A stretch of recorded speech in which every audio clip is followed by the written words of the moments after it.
कई लोग सोचते हैं कि सक्सेस सिर्फ लकी लोगों को मिलती है या फिर उन्हें जो पहले से पैसा, कनेक्शन या बैकअप लेकर चलते हैं। मगर यही सोच हमें बार बार वहीं रोक देती है जहां हम सालों से अटके हुए हैं।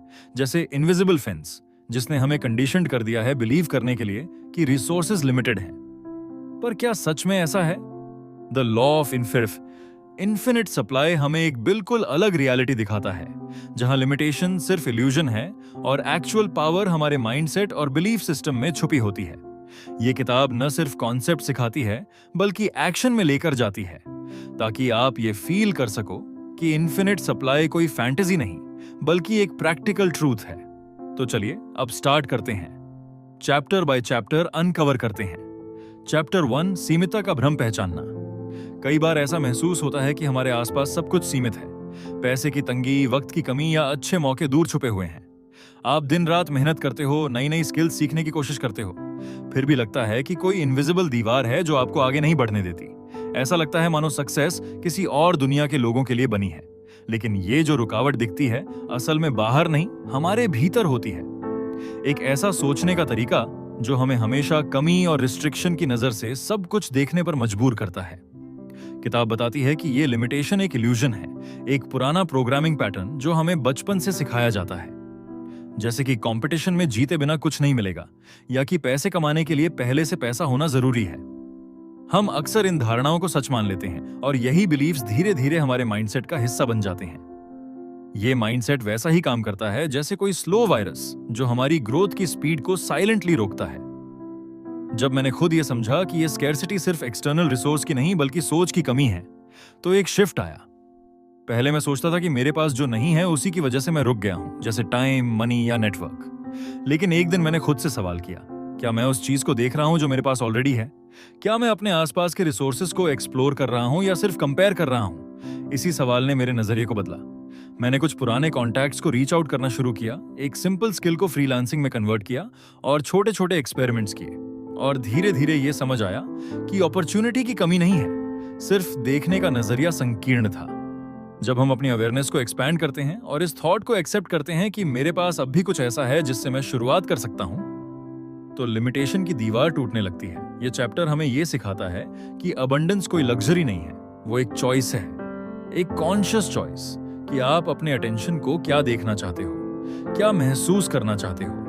जब आप खुद को बार बार ये याद दिलाते हो कि हर चुनौती के अंदर एक नया पॉसिबिलिटी छुपा है, तब आप गेम बदलना शुरू करते हो। और यही वो पॉइंट है जहां से आपकी रियल ग्रोथ शुरू होती है, अंदर से बाहर की तरफ। जब आप स्केर्सिटी से निकलकर पॉसिबिलिटी की तरफ बढ़ते हो, तब आप अपने गोल्स के लिए एक्शन लेना शुरू करते हो, नाइव नहीं बट अवेयर माइंडसेट के साथ।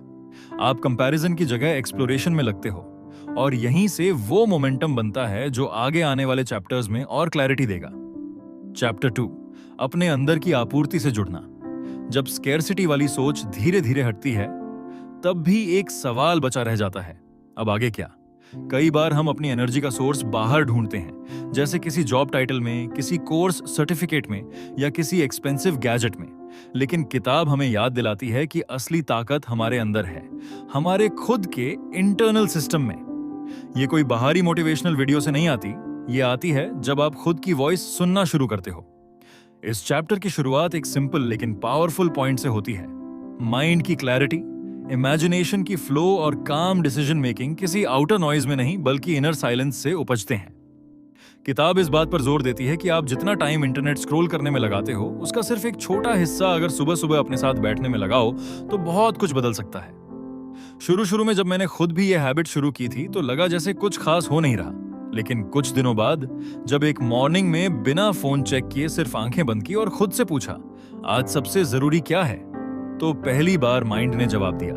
वही आंसर जिसे ढूंढते ढूंढते कई बार मैं डिस्ट्रैक्शंस में भटक चुका था। ये जवाब कोई ड्रामेटिक शब्दों में नहीं आया, बस एक हल्की सी क्लैरिटी, जैसे धुंध से पर्दा हट गया हो। चैप्टर में सजेस्ट किया गया सिंपल स्टेप है, हर सुबह 5 मिनट ऑफलाइन होकर किसी चेयर पर आराम से बैठो, बस सांसों पर ध्यान दो या अपनी हार्ट बीट पर। इस छोटी सी रूटीन का असर धीरे धीरे दिखाई देने लगता है। आपने नोटिस किया होगा कि कई बार आइडियाज सबसे ज्यादा तब आते हैं जब आप नहाते वक्त होते हो या अकेले वॉक कर रहे होते हो। यही है वो क्रिएटिव स्पेस जिसे हम भाग दौड़ में भूल चुके होते हैं। इंटरनल कनेक्शन बनते ही आपका सिस्टम एक नए पैटर्न में शिफ्ट होता है। अब आप दूसरों से कंपैरिजन नहीं करते, बल्कि अपने ही इमेजिनेशन से स्ट्रैटेजी बनाते हो, और यही माइंडसेट आपको इंस्पायर्ड एक्शन की तरफ ले जाता है। अब एनर्जी बाहर से नहीं, अंदर से जनरेट होने लगती है। आपको खुद फील होता है कि एक अलग सी स्टेबिलिटी आ रही है, जिसे ना कोई गोल तोड़ सकता है, ना कोई फेलियर हिला सकता है। ये चैप्टर एक बहुत सटल लेकिन इंपॉर्टेंट रिमाइंडर है। ग्रोथ शुरू करने से पहले जरूरी है खुद से कनेक्ट होना। जब आपकी एनर्जी सेल्फ जनरेटेड होती है, तब आप किसी आउटर अप्रूवल की जरूरत महसूस नहीं करते, और यही फाउंडेशन है उस अनस्टॉपेबल जर्नी की जो आगे के चैप्टर्स में अनफोल्ड होगी। चैप्टर 3, विश्वास और अवेलेबिलिटी बढ़ाना। जब हम किसी न्यू प्रोजेक्ट की सोचना शुरू करते हैं, तो सबसे पहले माइंड में डाउट उठता है, क्या मैं ये कर सकता हूं? क्या मेरे अंदर वो कैपेबिलिटी है? लेकिन ये चैप्टर रिमाइंड करता है कि इंटरनल सप्लाई तभी फ्लो करती है जब आप मेंटली वाल्व ओपन करते हो। जैसे वाटर तभी निकलता है जब पाइप खुला हो, वैसे ही आपके अंदर की एनर्जी तब एक्टिवेट होती है जब बिलीफ और अवेलेबिलिटी दोनों एक्टिव हों। बिलीफ का मतलब सिर्फ सोच लेना नहीं कि मैं कर सकता हूं, बल्कि उसे महसूस करना है। इसे किताब एक एक्शनेबल मेथड से समझाती है, विजुअलाइजेशन की पावर से। जब आप रोज रात सोने से पहले कुछ मिनट खुद को उस सिचुएशन में इमेजिन करते हो जहां आप सक्सेस एक्सपीरियंस कर रहे हो, जैसे आप किसी ऐप को लॉन्च कर रहे हो, आपकी टीम सेलिब्रेट कर रही हो, क्लाइंट ने फीडबैक दिया हो, या आपने खुद को गिफ्ट दिया हो, तब आप सिर्फ सोच नहीं रहे, आप उस मोमेंट की एनर्जी जनरेट कर रहे होते हो।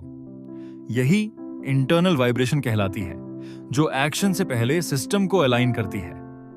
मैंने खुद इस टेक्निक को एक सिंपल नोटबुक के साथ शुरू किया था। हर रात 5 मिनट के लिए आईज बंद करके इमेजिन किया कि मेरा वीडियो वायरल हो चुका है, लोग फीडबैक दे रहे हैं, ब्रांड कोलैब के लिए रीच कर रहे हैं। सिर्फ सोचने से कुछ नहीं बदला, लेकिन अगले दिन एक अलग सी एनर्जी के साथ कंटेंट बनाना शुरू किया। अंदर से क्लैरिटी और एंथुसियाज्म दोनों नेचुरली आया। ऐसा लगा जैसे बॉडी खुद मूव कर रही हो किसी गोल की तरफ। अवेलेबिलिटी का मतलब सिर्फ फ्री टाइम या रिसोर्सेज नहीं होता, उसका मतलब होता है रेडीनेस। क्या आप सच में उस सक्सेस को एक्सेप्ट करने के लिए तैयार हो? कहीं आप खुद ही तो उसे ब्लॉक नहीं कर रहे अंडर कॉन्फिडेंस या प्रोक्रेस्टिनेशन से? किताब यही बात सटल तरीके से समझाती है। जब आप रियल बिलीफ से ओपन होते हो, तब आइडियाज, पीपल और अपॉर्चुनिटीज खुद रास्ता ढूंढ लेते हैं। इस पूरे चैप्टर की एसेंस यही है कि इमेजिनेशन कोई फैंटेसी नहीं है, ये एक टेक्नोलॉजी है जो इनर लेवल पर सिग्नल भेजती है कि मैं रेडी हूं। और जब यह सिग्नल स्ट्रांग होता है, तब आपके गोल्स मियर थॉट नहीं रहते, वो एक एक स्टेप में रियलिटी की तरफ मूव करते हैं। जो भी व्यक्ति स्टक फील कर रहा हो या बिलीव ही नहीं कर पा रहा हो कि उसके लिए सक्सेस पॉसिबल है, उसके लिए यह चैप्टर एक मिरर की तरह काम करता है, जो उसे उसका खुद का पोटेंशियल दिखाता है। जब आप खुद को बिलीव करते हो और इंटरनली अवेलेबल होते हो, तभी आप यूनिवर्स से कह रहे होते हो, मैं तैयार हूं, लेट्स बिगिन। चैप्टर 4, साझा करने की क्रिया में आपूर्ति का विस्तार। जब आपके भीतर क्लैरिटी और क्रिएटिविटी की सप्लाई बहने लगती है, तब अगला लेवल आता है, उसे खुद तक सीमित ना रखना। यही इस चैप्टर का मूल संदेश है। सप्लाई का असली एक्सपेंशन तब होता है जब आप उसे किसी और के साथ शेयर करना शुरू करते हो। ये शेयरिंग सिर्फ मटेरियल चीजों की नहीं होती, बल्कि आपकी अटेंशन, इंटेंशन और प्रेजेंस की भी होती है। किताब एक सिंपल प्रिंसिपल को हाईलाइट करती है, जब आप ओपन होकर किसी और को देने लगते हो बिना किसी रिटर्न की उम्मीद के, तब यूनिवर्स उसी फ्लो को एम्पलीफाई करता है। इस थॉट को समझाने के लिए एक छोटा प्रैक्टिस बताया गया है। आप अपनी स्किल का एक हिस्सा, अपने 15 मिनट का टाइम या अपनी सुनने की ताकत किसी और को देने का मौका कॉन्शियसली लो। जैसे किसी जूनियर को कोई कॉन्सेप्ट समझा दो, किसी दोस्त के रेज्यूमे पर ऑनेस्ट फीडबैक दो, या किसी अननोन क्रिएटर का कंटेंट सिंसियरली शेयर कर दो। मैंने खुद एक समय पर्सनल ब्लॉग पर वीकली थॉट्स डालने का प्लान बनाया था। वो थॉट्स कोई लॉन्ग आर्टिकल्स नहीं थे, बस शॉर्ट, शार्प और जेन्युइन इनसाइट्स जो मैंने अपनी लाइफ या प्रोजेक्ट्स से सीखे थे। कोई वायरल पोस्ट नहीं बना, लेकिन एक दिन मुझे 2 अलग-अलग ऑनलाइन कम्युनिटीज से इनवाइट आया। वहीं से मेंटरशिप का भी प्रपोजल आया, जहां मुझे गाइड बनने का मौका मिला। इससे मुझे ये बात डीपली समझ में आई कि जब आप सेल्फलेसली शेयर करते हो, तो वो एफर्ट वैक्यूम में नहीं जाता, वो एक इनविजिबल एनर्जी बनकर वापस आता है, कनेक्शन, ग्रोथ या न्यू पॉसिबिलिटी के रूप में। इस पूरे चैप्टर में शेयरिंग को स्ट्रैटेजी नहीं, एक स्पिरिट की तरह देखा गया है। जब आप किसी को सिंसियरली हेल्प करते हो, तो आप सिर्फ उन्हें सपोर्ट नहीं कर रहे होते, आप खुद की सप्लाई चेन को स्ट्रांग बना रहे होते हो। यही वो अबंडेंस माइंडसेट होता है जो सिर्फ अंदर से नहीं, बाहर की दुनिया में भी रिपल क्रिएट करता है। अगर कोई व्यक्ति ये सोचता है कि उसके पास देने को कुछ नहीं है, तो शायद उसे इस चैप्टर की सबसे जरूरी बात समझने की जरूरत है। Give what you already have, even if it's just your attention. किसी की बात धैर्य से सुनना भी एक फॉर्म ऑफ शेयरिंग है। और वही शेयरिंग धीरे धीरे आपके इनर सप्लाई को आउटर अपॉर्चुनिटी में बदल देती है। यही प्रिंसिपल क्रिएटर्स, ऑडियर्सी, एंटरप्रेन्योर्स और लर्नर्स सभी के लिए काम करता है। सप्लाई को अंदर रोकने से वो SDDDH ने लगता है और बांटने से वो एक्टिव होता है। इसलिए जब भी लगता है कि प्रोग्रेस रुक गई है, एक सिंपल एक्ट ऑफ गिविंग से फिर से उस एनर्जी को मूव किया जा सकता है। यही इस चैप्टर की असली इंसाइट है। चैप्टर 5, नियमित ट्यून इन का सिस्टम। अब तक आपने महसूस किया होगा कि आपकी सप्लाई कैसे एक्सपैंड हो रही है। पहले आपने लिमिटेशंस तोड़ी, फिर इमेजिनेशन से जुड़ाव बना, बिलीफ को एक्टिवेट किया और शेयरिंग से उसे एम्पलीफाई किया। लेकिन यहीं रुकना गलत होगा। असली मैजिक तब शुरू होता है जब आप इसे डेली लाइफ में डीपली इंटीग्रेट करने लगते हो। यही बात इस चैप्टर में बहुत ब्यूटीफुली एक्सप्लेन की गई है कि आपको सप्लाई से सिर्फ जुड़ना नहीं बल्कि रोज उससे जुड़ते रहना भी आना चाहिए। इसको एक एग्जाम्पल से समझो। जैसे किसी स्मार्ट रेडियो में हम फेवरेट FM को क्लियर सुनने के लिए एंटेना बार बार ट्यून करते हैं, वैसे ही अपने अंदर की माइंडसेट और एनर्जी फ्रीक्वेंसी को भी समय समय पर रिफाइन करना जरूरी होता है। अगर ऐसा नहीं किया तो धीरे धीरे क्लैरिटी डल होने लगती है और सप्लाई सिग्नल्स भी वीक हो जाते हैं। यही वजह है कि इस चैप्टर में एक पूरी सेल्फ डिजाइन्ड सिस्टम का सुझाव दिया गया है जो आपकी इंटरनल क्लैरिटी और अबंडेंस से कनेक्शन को एक्टिव बनाए रखता है। रोज एक ग्रैटिट्यूड नोट लिखना, हर संडे अपने एक्शंस को अलाइन करना और हर 15 दिन में यह देखना कि आपकी सप्लाई सिग्नल्स कौन सी डायरेक्शन में जा रही हैं।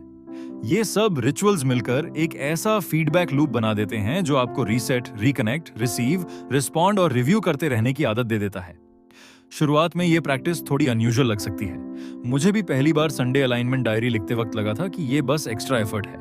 लेकिन जब मैंने अपने पिछले हफ्ते की छोटी छोटी विन्स नोट करनी शुरू की, जैसे किसी ने मेरे इनसाइट को शेयर किया या एक वीडियो आइडिया अचानक क्लैरिटी में आ गया, तो मुझे समझ में आया कि ये छोटे छोटे सप्लाई इवेंट्स ही एक्चुअल ग्रोथ का फाउंडेशन बनते हैं।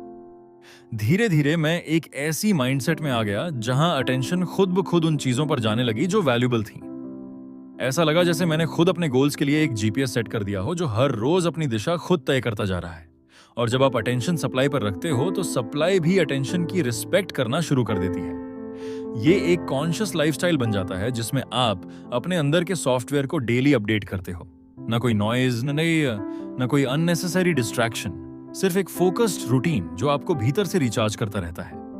यही है असली ट्यून इन प्रोसेस। ना फ्लैशी दिखता है, ना फैंसी होता है, लेकिन इसका इम्पैक्ट लॉन्ग टर्म में मैसिव होता है। अगर ये डीप और स्टोरी ड्रिवन जर्नी आपकी सोच से कनेक्ट हुई हो तो वीडियो को लाइक करना मत भूलना। कमेंट करके बताओ कि किस मोमेंट पर आपको महसूस हुआ कि हाँ, यही वो लूप है जो आपको चाहिए था। और अगर अभी तक आपने बुक्स पल्स को सब्सक्राइब नहीं किया है तो अब टाइम आ गया है उस बटन को प्रेस करने का, क्योंकि अगली किताब में इनसाइट्स और भी इंटेंस और लाइफ चेंजिंग होने वाली हैं। मिलते हैं नेक्स्ट वीडियो में एक और जबरदस्त किताब के साथ।